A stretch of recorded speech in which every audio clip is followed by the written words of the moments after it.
এই সূরা রাত্রিবেলা যারা তেলাওয়াত করবে তাদের কবরের আযাব হবে না। কবরের কথা শুনলে ভয় লাগে না?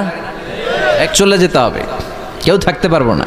কিন্তু এই জিনিসটা আমাদের স্মরণেই আসে না। এত ব্যস্ততা, এত মায়া জাল, এত মায়ার জালে আমরা আটকে আছি।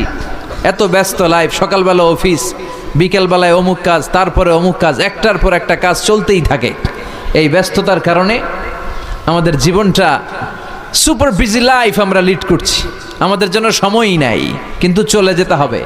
বিষ্ণু বললেন এই সূরাটা এমন সূরা মানিআতুন মিন আযাবিল কবর। এই সূরা মুলক যারা তেলাওয়াত করবে তাদের কবরে কোনো আযাব হবে। আজকে থেকে সূরাতুল মুলকের তেলাওয়াত করা যাবে? পারা যাবে? পারা যাবে?